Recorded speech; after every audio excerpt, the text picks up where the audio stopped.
Good morning from Panhandle Outdoors, America's only daily outdoor TV show.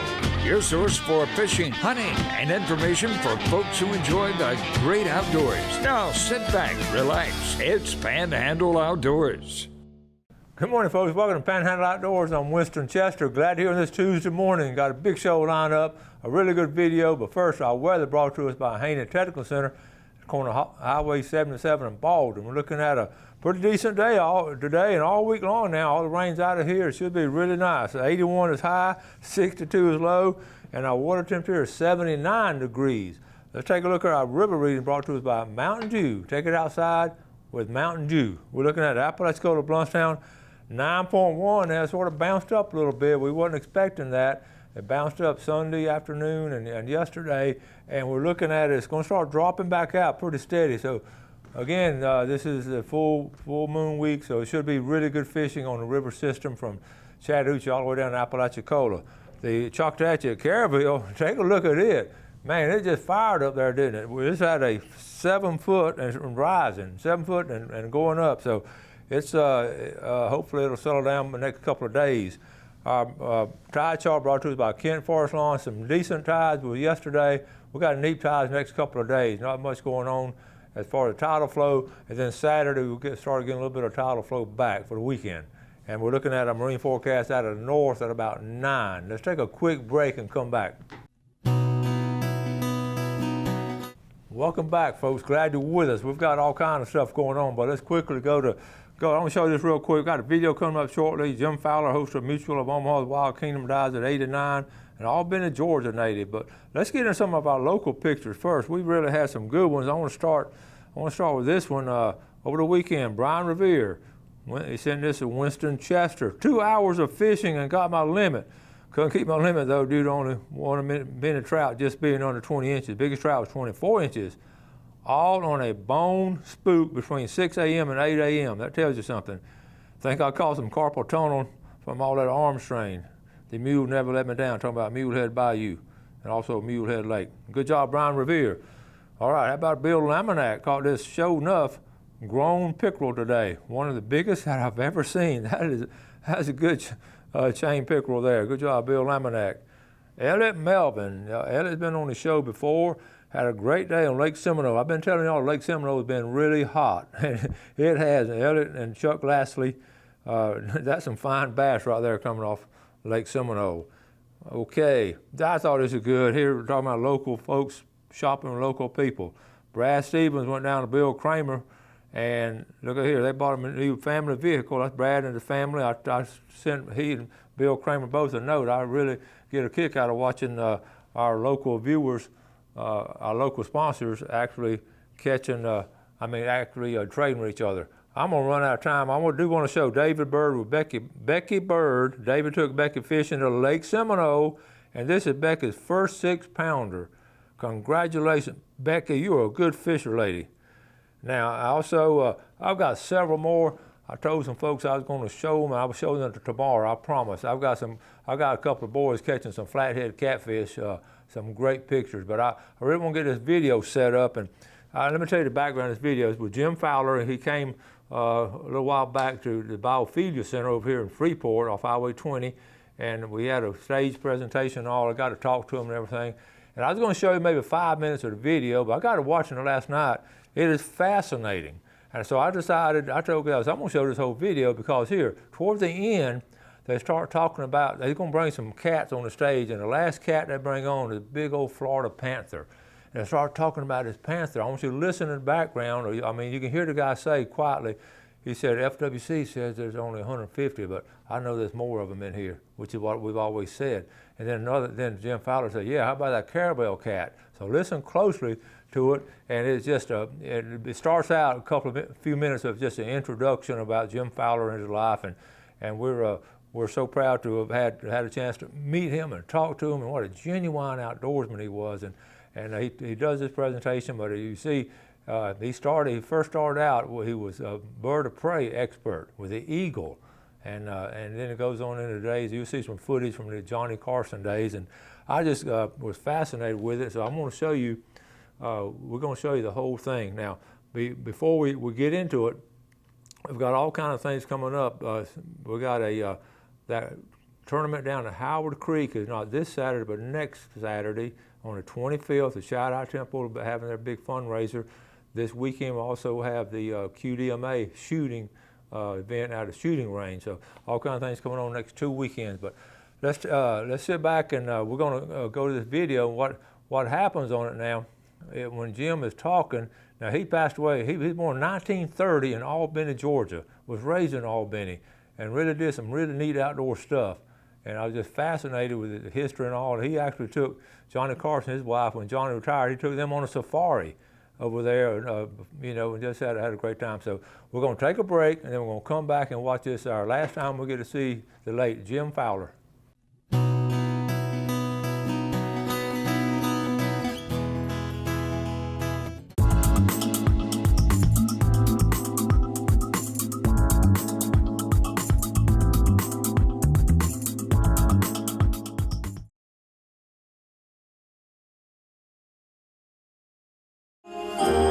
Jim Fowler, educator, broadcaster, and naturalist. From an early age, it was evident that Jim was born to be wild. In fact, the name Fowler means someone who trains birds of prey. Jim's interest in animals was fostered by family outings along the Georgia swamplands. On these adventures, Jim was always in search of rattlesnakes, water moccasins, and owls.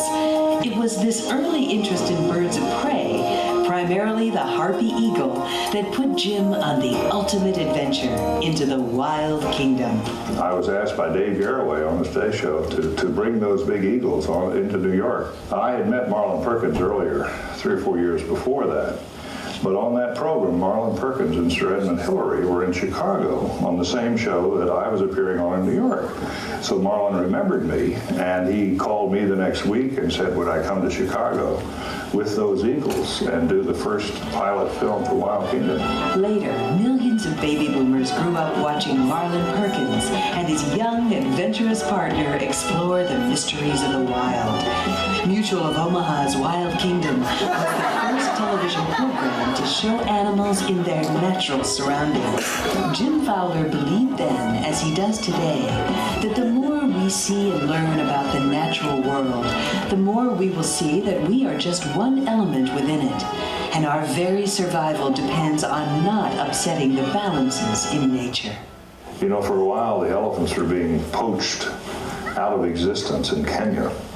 And we did a spot on elephants with a piece of ivory that's right here in the Explorers Club. And that was at a very critical time.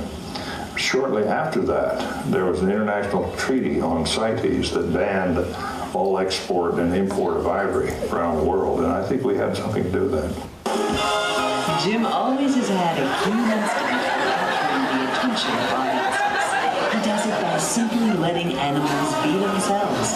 And in doing so, he's created some of television's most memorable moments.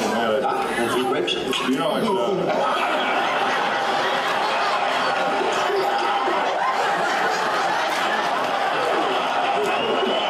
Today, he continues to use the television medium to share his message. For several years, he served as environmental correspondent for the Today Show. Many of today's conservation professionals credit Jim for inspiring them to follow their current career paths. Jim continues to convey a message that is helping educate a whole new generation. Millions of children at schools throughout the country have learned from Jim about the beauty and mystery found in the wild kingdom. Yet throughout his many close calls in the wild, Jim's message has remained clear.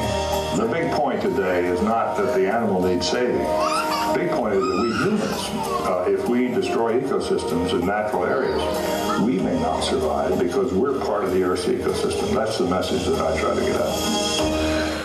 Well, as for somebody that does not remember our program, we had some pretty heavy-duty action on Wild Kingdom because we were actually there were only 3 networks back when we started in 1962, and we had to compete with football and some of the others. So that's how, according to Johnny Carson, Marlin Perkins used to send me out to do the dirty work. Well, you remember that? Yeah, Johnny was the one that started that. And I remember once I was on and Marlin was watching from St. Louis. He had a wolf sanctuary. Wanted me to mention it, and Johnny came out, pretended to be Marlin, and said, "Now, Jim, you go down river and wrestle the two-horned rhino in heat. Well, I stay back and mix martinis with a native girl." Marlin didn't think that was very funny, but the chairman of Mutual of Omaha said to Marlin, he said, "That's the highest form of flattery when Johnny Carson gives you." So, and Johnny was always, he really respected Marlin Perkins. He would tell me that. I had the opportunity to take Johnny to Africa and his family after he stopped doing the show. So we got to know pretty well. He almost got, he didn't know it, but an elephant was standing on its hind legs above his tent at night, getting seeds off the acacia trees. I never did tell him about that, or he probably wouldn't have slept very well. Now, I do have some people here, before we go into this, the rest of it. Barney Manuel's from nearby. Barney's a real fan of the outdoors. And we've got, boy, I don't know if I can introduce anybody or not. I'll introduce you a little later. Bill Hardy used to be the top producer for Mutual of Omaha. He's here with his wife. And so we've got several people planted in the audience to applaud. I want to show you a couple of the living ambassadors for the natural world that some of you may not have been able to see up closely. Okay, so Jim, would you come up here, please? And I want to just introduce Jim Broadus. He's one of those absolutely crazy guys that likes to work with animals. I was one of Jim has been a lecturer, and he's been, he worked with television, but he finally decided he wanted to work with some animals, right, Jim? The best day of my life, That's the right. worst day of my life was when I met Jim Fowler. Uh-oh. He came up to my place at Bear Creek Feline Center, Yeah. and he said, "This is a nice place, Jim, but what are you doing with all these cages?" And so he's taught me the range concept, and like we see here, all these acres, we need to see the animals out in the wild. Well, the thing is, you also, it's very important to, you have saved some animals that were in bad shape. That's what we do. And that's what they do. But anyway, Jim, I called Jim and I said, "Could you come down here?" So Jim brought some of his staff and some of his friends, and they're planted around the audience there. Would you like me to bring the first one out? Would you bring the first one out? Sure Jim? will. That's your wife. That is my second wife. Oh, The last one. we brought something small to start with. It was a little hard to get the elephant in the door back there. This is a South American So what shepherd we're cat. going to do before you do that, let me explain something, Jim. Please. Cats, as we all know, are programmed genetically to do 4 basic things: chase, attack, kill, and eat. Now, what they were doing here to keep this little cat tuned in to life, they have a toy, artificial toy, and this cat automatically wants to play with that. I think that's some of my kids used to do that too. They were predators when they were growing up. And so this is a little Joffrey cat, and Jim, where is this? Yeah, this little guy is native to Central and South America. By the way, could we have the house lights up? Because Bertie is going to probably walk. Can you walk up an aisle? The cat's coat is its greatest liability because they're still pelting these little guys out. Yeah. And they say it takes about 100 of them to make a full-length coat. Yeah. And our colleague Roger Newsom has one of the 3 cats that you'll probably see if you're really lucky in the Florida wilds, the Florida bobcat. You don't want to get these two together, I don't think. No, I don't think. I'm going to get it back. I'm kind of nervous about that. Miss Davis, I guess you probably got bobcats here. We got them all over. All over the place, yeah. They, I noticed in your wonderful museum here. There's a bobcat that's going after quail. We don't want to show that to the quail plantations up in Albany. But the thing that's amazing about these cats, whether it's the Jeffrey cat or the bobcat, by the way, let me say this if you don't mind. See how that cat's looking at the little kid walking over there? I told you about chase, attack, kill, and eat. Yeah. If you turn your back, honest to goodness, I was in New York. The Explorers Club and Mary Tyler Moore said to me, could I bring some animals to the Explorers Club to show her young husband, who's a doctor. She said he loves animals. He's got an incredible rapport with animals. So I'd done the Today Show. She said, by the way, he only likes lions, tigers, and bears. So I brought a little tiger, and I brought a little bear, and a little lion up to the Explorers Club. I put him out, let him walk around, and the first thing I knew, he was on the floor trying to wrestle with him. And she kept saying, oh, look, they have this wonderful rapport. I said, yeah, they're going to eat him. Because he turned his back to the tiger, and the little tiger jumps over and grabbed him on the back. So I had to extricate this young doctor from there and placate Mary Tyler Moore, make her think that it's wonderful. But she loves animals. Well, ladies and gentlemen, this is a North American bobcat. It's 3.5 months old. He's got sharp little claws, as Jim is finding out right now. But he's very gentle and sweet at this time. Yeah, he's a little bit excited. All of the cats here today, they're not used to a crowd. They're not used to the environment. So we kind of try to keep the excitement down and try to keep it quiet. This little guy here, I can tell you, I've handled a lot of cats, but I can tell you without a doubt that the bobcat is the most feisty. If they were big cats, they would be really, really dangerous. I used to call them buzzsaws. Yeah, exactly. This cat in particular, the owner of this cat died just August 1st, and I obtained the cat August 7th. The family of the owner insisted that I take care of it because they knew the cat would have a lifetime. Well taken care of.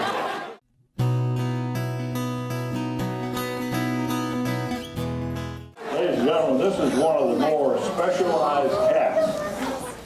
But this can catch a bird, thing like a guinea fowl, up in the air. And I don't know if you can show that, Roger. No, I don't think I can get her to jump with the crowd, but they can jump up to 12 feet straight up. That cat can easily jump this high just from a sitting position. In addition to that, if you'll notice her ears, okay, these animals, they eat rodents, small mammals. Sometimes they'll take down a small animal as well as birds.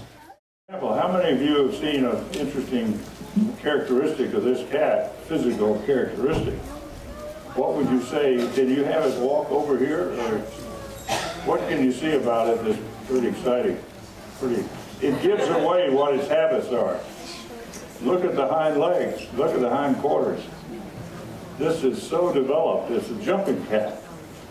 And it learns how to catch its prey by, and you know, it's very long, but it can really spring. And you can see that in the formation of the legs.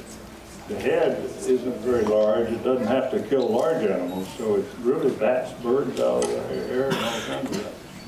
That's a wonderful example, Roger. Did you know there's no more commercial fishing off the coast of New England? That's because the fish were caught at a point, consumed at a point that were not sustainable. Excuse me, Jim, have you seen the panther? Have a what? Any folks seen a panther, Jim? I saw one on the road the other day. You know, Jim brought us. I love Jim, but I tell you what, I'm a little suspect now. Jim claims he saw a black panther on the way over here one day. True. And he knows cats. He knows cats. I live with the Panthers. I know I saw a black panther. Is that the Carabel cat, you think? The Appalachicola National Forest. Yeah. This little gal here, she's quite shy. She's a Florida panther. She's 2.5 years old. She only weighs 65 pounds. She's very petite, and I can tell you she's scared to death. So I may have to dump her out of there. So just bear with it. You know, sometimes they have good days and bad days. She's purring at the moment. I don't know if you heard her, but She probably won't be for We'll long. all be quiet, but I do want you to be able to see.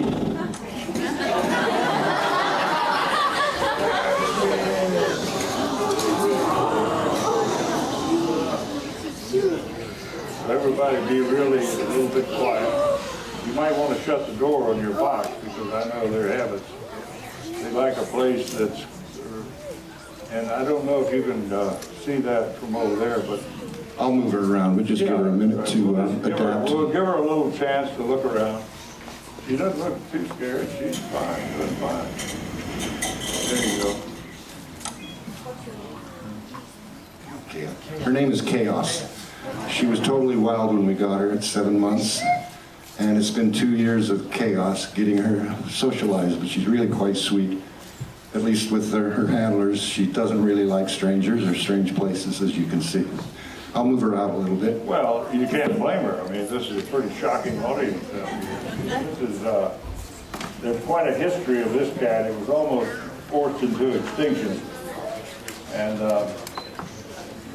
you know, I just let her look around a little bit and then we'll let her go back in.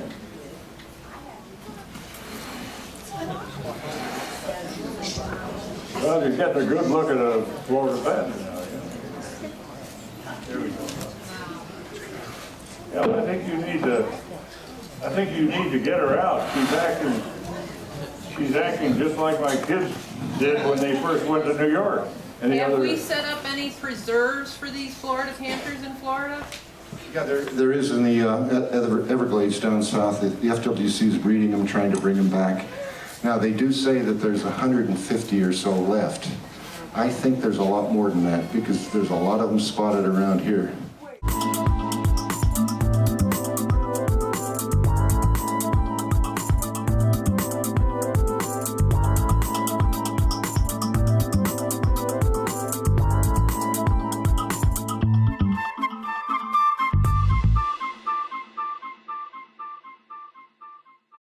Good morning to all the viewers of Panhandle Outdoors here in the Panhandle of Florida.